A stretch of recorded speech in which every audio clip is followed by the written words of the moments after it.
ಎಲ್ರಿಗೂ ನಮಸ್ಕಾರ. ಜೈ ಶ್ರೀರಾಮ್.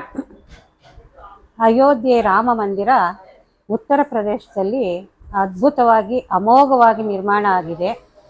ಆದರೆ ಎಲ್ಲರೂ ಹೋಗಿ ಅಲ್ಲಿ ದರ್ಶನ ಮಾಡ್ಕೊಂಡು ಬರೋದಕ್ಕೆ ಸಾಧ್ಯವಿಲ್ಲ. ಈಗಾಗಲೇ ಅನೇಕ ಜನ ಹೋಗಿ ದರ್ಶನ ಭಾಗ್ಯ ಪಡ್ಕೊಂಡು ಬಂದಿದ್ದಾರೆ. ಆಗದೇ ಇದ್ದವರು ನಮ್ಮ ಶ್ರೀನಿವಾಸಪುರದ ಸಾಯಿಬಾಬಾ ಮಂದಿರದಲ್ಲಿ ತುಮಕೂರಿಂದ ವಿನಯ್ ಅವರು ಬಂದು ಅದ್ಭುತವಾಗಿ ಪ್ರದರ್ಶನ ಮಾಡಿ ಎಲ್ರಿಗೂ ಅದರ ಸೇವೆ ಭಾಗ್ಯ ನೋಡೋದಕ್ಕೆ ಅವಕಾಶ ಮಾಡಿಕೊಟ್ಟಿದ್ದಾರೆ. ಎಲ್ಲರೂ ಬಂದು ಇದನ್ನು ಸದುಪಯೋಗ ಪಡಿಸ್ಕೋಬೇಕು ಅಂತ ಎಲ್ಲರ ಹತ್ರನೂ ಮನವಿ ಮಾಡ್ತೀವಿ. ಜೊತೆಗೆ ಈಗ ಅದರ ವಿವರಣೆಯನ್ನು ಅವರು ನೀಡ್ತಾ ಇದ್ದಾರೆ. ಜೈ ಶ್ರೀರಾಮ್. ನನ್ನ ಹೆಸರು ವಿನಯ ರಾಮ ಅಂತ, ತುಮಕೂರು ಡಿಸ್ಟಿಕ್ ಗುಬ್ಬಿ ತಾಲೂಕು ಬಿದ್ರೆಯಿಂದ ನಾನು ಸಹಾಯಕ ಶಿಕ್ಷಕನಾಗಿ ಕೆಲಸ ಮಾಡ್ತಾ ಇದ್ದೆ. ಅದಾದ್ಮೇಲೆ ಒಂದು ರಾಮ ಮಂದಿರನ 108 ಕಡೆ ಪ್ರದರ್ಶನ ಮಾಡೋ ಒಂದು ಭೀಷ್ಮ ಪ್ರತಿಜ್ಞೆ ಮಾಡಿ ರಾಜ್ಯ ಹಾಗೂ ರಾಷ್ಟ್ರದಾದ್ಯಂತ 2022ನೇ ಇಸ್ವಿಯಿಂದ ನಿರಂತರ ಪ್ರದರ್ಶನ ಮಾಡ್ತಾ ಬರ್ತೇವೆ. ನಿರಂತರ ಅಂದ್ರೆ ಒಂದು ಪ್ರದರ್ಶನ ಆಗಿದ ತಕ್ಷಣ ಮತ್ತೆ ಮನೆಗೆ ಹೋಗಂಗಿಲ್ಲ, ನೆಕ್ಸ್ಟ್ ಪ್ರದರ್ಶನ ಕೊಡ್ಲೇಬೇಕು. ಅದೇ ರೀತಿಯಲ್ಲಿ 3.5 ವರ್ಷದಿಂದ ನಿರಂತರವಾಗಿ ಪ್ರದರ್ಶನ ಆಗ್ತಾ ಬರ್ತಾ ಇದೆ. ಇದು ಮಾಡಿರೋ ಉದ್ದೇಶ ಬಂದ್ಬಿಟ್ಟು ಮೊದಲನೇದಾಗಿ ರಾಮನ ಅವತಾರ ತ್ರೇತಾಯುಗದಲ್ಲಿ ಏನಕ್ಕಾಗಿತ್ತು ಅಂದ್ರೆ ಧರ್ಮ ಶಿಕ್ಷಣ ಮತ್ತೆ ಆತ್ಮಜ್ಞಾನ ಉಪದೇಶಕ್ಕೋಸ್ಕರ ರಾಮನ ಅವತಾರ ಆಗಿರುತ್ತೆ. ಅದೇ ರೀತಿ ರಾಮನ ಆದರ್ಶ ಗುಣಗಳು ಸರ್ವರಿಗೂ ಬೇಕು ಅಂತ. ಏನಕ್ಕೆ ರಾಮ ಬಂದು ಸೂರ್ಯವಂಶನಲ್ವಾ, ಸೂರ್ಯ ಸರ್ವರಿಗೂ ಯಾವ ತರ ಸರಿಸಮವಾಗಿ ಬೆಳಕಂತ ಕೊಡ್ತಾನೋ ರಾಮನ ಆದರ್ಶ ಗುಣಗಳು ಸಹ ಯಾವುದೇ ಜಾತಿ ಧರ್ಮ ಪಕ್ಷ ಭೇದವಿಲ್ಲದೆ ಸರ್ವರು ಸಹ ಜೀವನದಲ್ಲಿ ಅಳವಡಿಸಿಕೊಳ್ಳಬಹುದು. ಅದೇ ರೀತಿಯಲ್ಲಿ ಮೂರನೇದಾಗಿ ಸಮಾನತೆಯನ್ನು ಹಂಚುವಲ್ಲಿ ಪಂಚಭೂತಗಳು ಅಂದ್ರೆ ಆಕಾಶ ಭೂಮಿ ಗಾಳಿ ನೀರು ಬೆಳಕು ಸರ್ವರಿಗೂ ಸರಿಸಮವಾಗಿ ಅನ್ಸ್ತಾ ಬರ್ತಾ ಇದೆ. ಯಾಗೂ ಸಹ ಭೇದ ಭಾವ ಮಾಡ್ತಿಲ್ಲ. ಅದರಿಂದ ಪಾಠ ಕಲಿಯೋದು ತುಂಬಾ ಇದೆ. ಅದೇ ರೀತಿ 5ನೇದಾಗಿ ಎಷ್ಟೋ ಜನ ಏಜ್ ಆಗಿರುತ್ತೆ, ಒಂದು 90 ವರ್ಷ ಮೇಲ್ಪಟ್ಟು ಏಜ್ ಆಗಿರುತ್ತಲ್ಲ ಅಂತವ್ರು ನಮ್ಮ ಕೈಲಿ ಅಯೋಧ್ಯೆಗೆ ಹೋಗಕ್ ಆಗದೇ ಇಲ್ಲ ಅನ್ಕೊಂಡು ಅಟ್ಲೀಸ್ಟ್ ಇದು ನೋಡೋದ್ರಿಂದ ಒಂದು ಪುಟ್ಟು ತ್ರೇತಾಯುಗದ ಸುವರ್ಣ ಮಂದಿರ ಯಾವ ತರ ಇರುತ್ತೆ ಅಂತ ಖಂಡಿತ ಎಲ್ಲರಿಗೂ ಅನುಭವ ಬಂದೇ ಬರುತ್ತೆ. ಅದೇ ರೀತಿ ಎಷ್ಟೋ ಜನ ಮಕ್ಳಿಗೆ ಆಗ್ಲಿ ನಮ್ಮಂತವ್ರುಗಳು ಇದು ನೋಡಾದ್ಮೇಲೆ ನಾವು ಸಹ ಅಯೋಧ್ಯೆಗೆ ಹೋಗ್ಬೇಕು ಅನ್ನೋ ಪ್ರೇರಣೆ ಆಗುತ್ತೆ. ಎಲ್ಲ ಉದ್ದೇಶ ಪ್ರದರ್ಶನ ಮಾಡ್ತಾ ಬರ್ತಾ ಇದೀವಿ.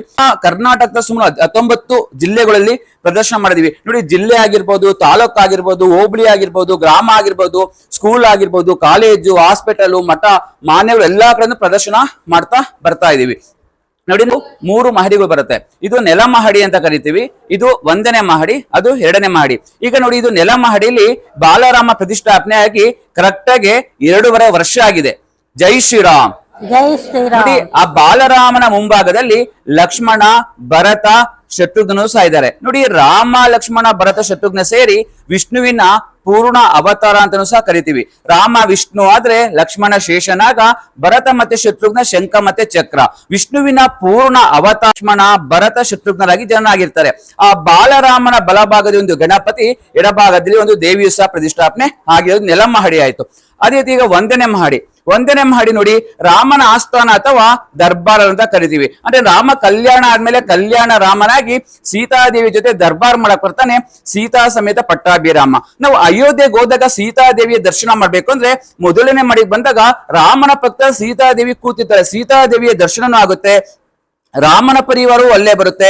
ಅವ್ರ ಜೊತೆಲಿ ರಾಮಾಯಣದಲ್ಲಿ ಏನೆಲ್ಲಾ ಘಟನೆಗಳು ನಡೆದಿರುತ್ತಲ್ಲ ಅದರ ಒಂದು ಸಂಪೂರ್ಣ ಚಿತ್ರಣ ಮತ್ತೆ ಮಾಹಿತಿ ನಮ್ಗೆಲ್ಲಪ್ಪ ಸಿಗುತ್ತೆ. ಅಂದ್ರೆ 1ನೇ ಮಡಿ ಸಿಗುತ್ತೆ.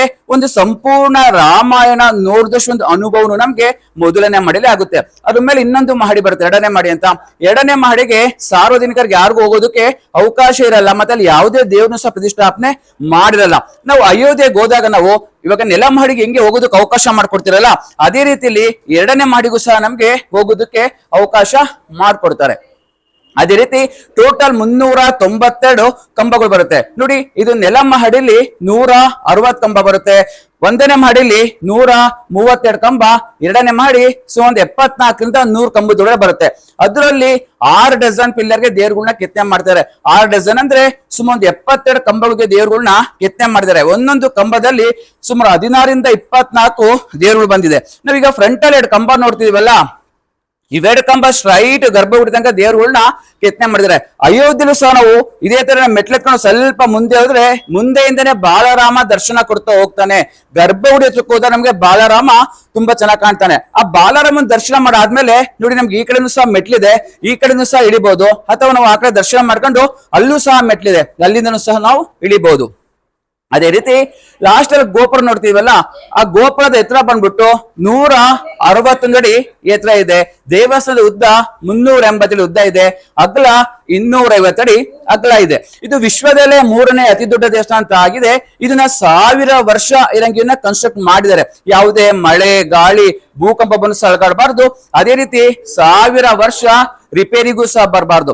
ಅದೇ ರೀತಿಯಲ್ಲಿ ಯಾವುದೇ ರೀತಿಯ ಕಬ್ಬಿಣವನ್ನು ಸಹ ಯೂಸ್ ಮಾಡಿಲ್ಲ, ಮತ್ತೆ ಸಿಮೆಂಟ್ ಅನ್ನು ಯೂಸ್ ಮಾಡಿಲ್ಲ. ಕೆಲವು ಕಡೆ ಲಾಕಿಂಗ್ ಮಾಡೋ ಟೈಮ್ ಅಲ್ಲಿ ಕೆಲವು ಕಡೆ ವೈಟ್ ಸಿಮೆಂಟ್ ಯೂಸ್ ಮಾಡಿದ, ಅದ್ ಬಿಟ್ರೆ ಬೇರೆ ತರದ ಸಿಮೆಂಟ್ ಆಗ್ಲಿ ಕಬ್ಬಿಣ ಆಗ್ಲಿ ಯೂಸ್ ಮಾಡಿಲ್ಲ. ಅದೇ ರೀತಿ ದೇವಸ್ಥಾನದ ಟೋಟಲ್ ವಿಸ್ತೀರ್ಣ ಎಷ್ಟಪ್ಪ ಇದೆ ಅಂದ್ರೆ 70 ಎಕರೆಕ್ಕಿಂತ ಜಾಸ್ತಿ ಇದೆ. ನಮ್ಮ ರಾಮ ಮಂದಿರ ಆಗಿರೋದು 2.77 ಹೆಕ್ಟೇರ್ ಅಂದ್ರೆ ಸುಮ್ಮನೆ ಒಂದು 2.25 ಹೆಕ್ಟೇರ್ ಅಯೋಧ್ಯೆ ರಾಮ ಮಂದಿರನ ಕನ್ಸ್ಟ್ರಕ್ಟ್ ಮಾಡಿದ್ದಾರೆ.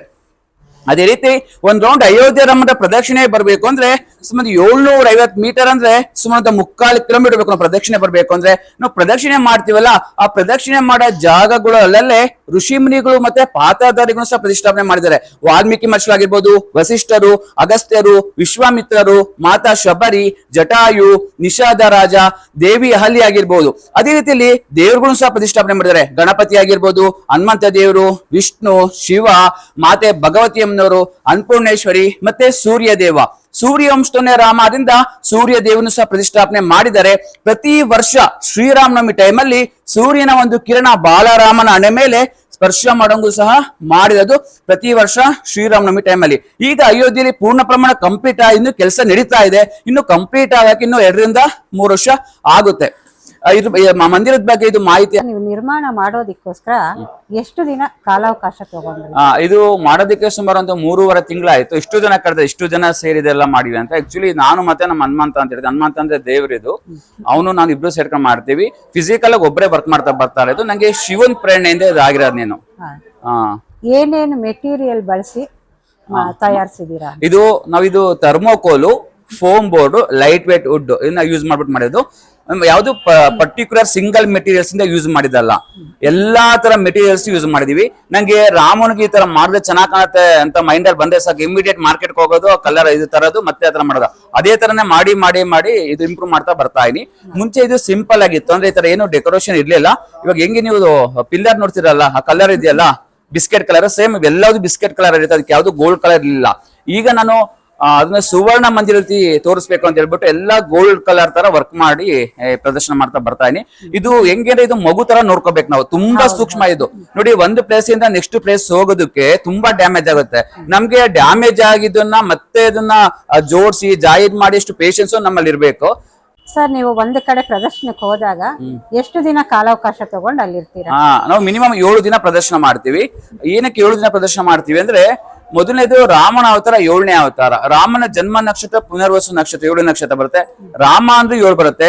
ಅದೇ ರೀತಿಲಿ ಕೆಲವರು ದೇವಸ್ಥಾನಕ್ಕೆ ಬರೋರು ವಾರಕ್ಕೊಂದಿನ ಬರೋರು ಇರ್ತಾರೆ. ಕೆಲವರು ಬುಧವಾರ, ಕೆಲವರು ಸೋಮವಾರ, ಮಂಗಳವಾರ ಅಂತೆ. ಕಂಪ್ಲೀಟ್ ಒಂದು ಸರ್ಕಲ್ ಅಂದ್ರೆ ಇವತ್ತು ಈ ಸೋಮವಾರ ಇಟ್ರೆ ನೆಕ್ಸ್ಟ್ ಸೋಮವಾರ ತನಕ ಇರ್ಬೇಕಂದ್ರೆ ಕಂಪ್ಲೀಟ್ ಒಂದು ಸರ್ಕಲ್ ಆಗುತ್ತೆ ಅನ್ನೋದಕ್ಕೋಸ್ಕರ ನಾವು ಮಿನಿಮಮ್ 7 ದಿನ, ಮ್ಯಾಕ್ಸಿಮಮ್ 48 ದಿನ ತನಕ ಪ್ರದರ್ಶನ ಮಾಡಿದ್ವಿ. ಹೆಬ್ಬಳ್ಳಿ ಮಠ ಇದೆ ಗೋಂದಿಯಾಲ್ ಮಹಾರಾಜರದು, ಅಲ್ಲಿ ಸುಮಾರು 48 ದಿನ ಪ್ರದರ್ಶನ ಮಾಡಿದ್ವಿ. 27 ದಿನ ಪ್ರದರ್ಶನ ಮಾಡಿದ್ವಿ, 21 ದಿನ ಹಂಗೆಲ್ಲ ಪ್ರದರ್ಶನ ಮಾಡ್ತಾ ಬರ್ತಾ ಇದೀವಿ. ಸರಿ, ರಾಮ ಮಂದಿರ ನಿರ್ಮಾಣ ಮಾಡೋದಿಕ್ಕೆ ನಿಮ್ಗೆ ಪ್ರೇರಣೆ ಏನು, ಸಂಕಲ್ಪ ಏನು ಅಂತ? ಇದು ನಂಗೆ ಶಿವನ್ ಪ್ರೇರಣೆ ಆಗಿದೆ. ಫಸ್ಟ್ ನೋಡಿ, ನಾವು ಬೇಗ ತಪಸ್ ಮಾಡಿದ್ರೆ ಅದಕ್ಕೆ ಫಲ ಯಾರಪ್ಪ ಕೊಡ್ತಾನೆ? ಶಿವ ಕೊಡ್ತಾನೆ. ನಂಗೆ ಶಿವನ್ ಪ್ರೇರಣೆಯಿಂದ ಆಗಿರೋದು. ಶಿವ ಪ್ರೇರಣೆ ಆದ್ಮೇಲೆ ನಮ್ಗೆ ಏನಕ್ಕೆ ಎಲ್ಲೋ ದೇವಸ್ಥಾನಕ್ಕೆ ಹೋಗಿದ್ದೀರಾ ಕನ್ಸಲ್ ಬತ್ತು ಅನ್ನೋದು ಅಂತಾರೆ ಕೆಲವರೆಲ್ಲ. ನಂಗೆ ಸುಮಾರು ಒಂದು 15 ದಿನಕ್ಕೆ, ತಿಂಗಳಿಗೆ ಆತರ ಎಲ್ಲ ಕನ್ಸಲ್ ಬರಕ್ ಸ್ಟಾರ್ಟ್ ಆಗಿತ್ತು. ಶಿವಂಗ್ ಅಭಿಷೇಕ ಮಾಡ್ತಿರೋ ತರ ಕನ್ಸಲ್ ಬಿಡೋದು, ಶಿವನ ಅಲಂಕಾರ ರೂಪದಲ್ಲಿ ನೋಡ್ತಿರೋ ಕನ್ಸಲ್ ಬಿಡೋದು, ಮತ್ತೆ ನಾಗಪ್ಪ ಬರುತ್ತಲ್ಲ ಅದ್ರ ಜೊತೆ ಮಾತಾಡ್ತಿರೋ ತರ ಕನ್ಸಲ್ ಬಿಡೋದು. ಆಮೇಲೆ ಕೊನೆಯ ಒಂದು ಸಂದರ್ಭದಲ್ಲಿ ಆ ಬಸವಣ್ಣ ಬಂದು ನನ್ನ ಮೈಯೆಲ್ಲ ನೆತ್ತಕ್ ಸ್ಟಾರ್ಟ್ ಆಗಿತ್ತು, ಒಂದು ಕೊನೆಯ ಸಂದರ್ಭ. ಅದು ಆದ್ಮೇಲೆ ಯಾರೋ ಒಬ್ರು ಹೇಳೋದು, ಇಲ್ಲ ಅದು ಬಸವಣ್ಣ ಬಂದು ನಮ್ಮ ಶರೀರನ ನಾಲ್ಗಿನ ನೆತ್ತಿದೆ ಅಂದ್ರೆ ಯಾವುದೋ ಒಂದು ವಿಶೇಷವಾಗಿರ್ಬೋದು. ನೀವು ಶಿವಯ್ಯನರ ಪದೇ ಪದೇ ಕನ್ಸಲ್ ಬರ್ತೇನೆ, ಏನೋ ಒಂದು ಸೂಚನೆ ಕೊಟ್ಟೋಗೋಗ್ ಬರ್ತೇನೆ. ನೋಡಿ, ಶಿವಯ್ಯನರ ಕನ್ಸಲ್ ಬರ್ತೇನೆ ಅಂದ್ರೆ ರಾಮನ್ನ ಕನ್ಸಿನ ಮುಖಾಂತರ ಪ್ರತಿಷ್ಠಾಪನೆ ಮಾಡೋಕ್ ಬರ್ತಾನಂತೆ. ಶಿವ ನಮ್ಗೇನಾರ ಪದೇ ಪದೇ ಕನ್ಸಲ್ ಬರ್ತಿದ್ದಾನೆ ಅಂದ್ರೆ ನೀವು ರಾಮನ ಬಗ್ಗೆ ಏನಾರ ಮಾಡಿ, ಅಥವಾ ರಾಮನ ಬಗ್ಗೆ ಏನಾರ ಜಪ ಮಾಡಿ, ಅಥವಾ ಮೋಕ್ಷಕಾರಕ ಶ್ರೀರಾಮ, ನೀವು ಮೋಕ್ಷನ ಬಯಸ್ತಿರೋದ್ರಿಂದ ನೀವು ರಾಮ ರಾಮ ರಾಮದೇ ಜಪ ಮಾಡೋದ್ರಿಂದ ನೀವು ಆ ಲೈನಲ್ಲಿ ಹೋಗ್ಬೋದು ಅಂತ ಅನ್ಕೊಂಡ್ವಿ. ಅವಾಗ ಅಂತ ನಮ್ಗೆ ಚಿಕ್ಕ ವಯಸ್ಸಿಂದ ಕಲೆ ಅನ್ನೋದಿತ್ತು. ಕಲೆ, ಆ ಭಕ್ತಿ, ದೇವರ ಅನುಗ್ರಹ, ಆ 3 ಸೇರಿ 108 ಕಡೆ ಪ್ರದರ್ಶನ ಒಂದು ಭೀಷ್ಮ ಪ್ರತಿಜ್ಞೆ ಮಾಡಿ ಒಂದು ಅವತ್ತಿನ ಕಾಲದಲ್ಲಿ ವನವಾಸ ಹೆಂಗಿತ್ತೋ ಗೊತ್ತಿಲ್ಲ, ನಂಗೆ ಆ ವನವಾಸದ ಅನುಭವನೂ ಸಹ ಎಷ್ಟೋ ಕಡೆ ಆಗಿದೆ. ಏಕೆಂದ್ರೆ ಸಹವಾಸ ದೋಷ ಅಂತೀವಲ್ಲ, ಯಾರೇ ಸಹವಾಸ ಮಾಡ್ತಾರೋ ಆ ಒಂದು ದೋಷಗಳು ಬರುತ್ತೆ. ನನ್ಗೆ 3.5 ವರ್ಷದಿಂದ ನಂಗೆ ತಂದೆ ತಾಯಿ ಅಂದ್ರೆ ರಾಮ ಮತ್ತೆ ಸೀತಾದೇವಿ ಅನ್ಕೊಂಡಿನಿ. ಯಾಕೆಂದ್ರೆ ಮನೆ ಬಿಟ್ಟು ಆದ್ಮೇಲೆ ನಾವು ಜೀವನ ಮಾಡಿರುತ್ತೆ ನೋಡಿ ಅದು. ಯಾಕೆಂದ್ರೆ ತಾಯಿಗೂ ತ್ಯಾಗ ಮಾಡೋ ಮನೋಭಾವ ಇರ್ಬೇಕು ಅಲ್ವಾ. ತಾಯಿ ಒಪ್ಪಿಗೆ ಕೊಡದಲೇ ಇದ್ರೆ ನಾವು ಈ ಕೆಲಸ ಮಾಡಕ್ ಆಗಲ್ಲ. ಮತ್ತೆ ಎಸ್ಪೆಷಲಿ ನನ್ನ ಅಕ್ಕ ಬಾವಂಗೂ ವಿಶೇಷವಾಗಿ ಧನ್ಯವಾದ. ಯಾಕಂದ್ರೆ ಅವ್ರು ನನ್ನ ತಾಯಿ ನೋಡ್ಕೊಂತಿರೋದ್ರಿಂದ ಇವತ್ತು ನಾನು 3.5 ವರ್ಷದಿಂದ ನಿರಂತರವಾಗಿ ಪ್ರದರ್ಶನ ಮಾಡ್ತಾ ಬರ್ತಾ ಇದೀನಿ. ಇದು ಶಿವನ್ ಪ್ರೇರಣೆಯಿಂದ ಆಗಿರೋದು. ಒಟ್ನಲ್ಲಿ ಜೀವನ ಅನ್ನೋದು ಸಾರ್ಥಕ ಮಾಡ್ಕೋಬೇಕದು. ಇಷ್ಟು ವರ್ಷನಕ್ಕಿಂತ ಹೇಗ್ ಬದುಕ್ತೀವಿ ಅನ್ನೋದು ಅಷ್ಟೇ ಅದು. ಓಕೆ. ಇಲ್ಲಿವರೆಗೂ ರಾಮ ಮಂದಿರದ ವಿವರಣೆಯನ್ನ ಅದ್ಭುತವಾಗಿ ಅಮೋಘವಾಗಿ ಎಲ್ರಿಗೂ ನಾವು ನಿಜವಾಗ್ಲೂ ಅಯೋಧ್ಯೆಯಲ್ಲೇ ಹೋಗಿ ರಾಮ ಮಂದಿರ ನೋಡಿದೀವಿ ಅನ್ನೋ ಭಾವನೆ ಬರೋದಕ್ಕೆ ಮೂಲ ಕಾರಣ ವಿನಯ್ ಶ್ಯಾಮ್ ಅವರು ಅದ್ಭುತವಾಗಿ ವಿವರಣೆ ಕೊಟ್ಟಿದ್ದಾರೆ. ಅವರಿಗೆ ತುಂಬ ಹೃದಯದ ಧನ್ಯವಾದಗಳನ್ನು ಅರ್ಪಿಸ್ತಾ ಇದ್ದೀವಿ. ಈ ಒಂದು ವಿಡಿಯೋ ಲೈಕ್ ಮಾಡಿ, ಶೇರ್ ಮಾಡಿ, ಸಬ್ಸ್ಕ್ರೈಬ್ ಮಾಡಿ. Thank you.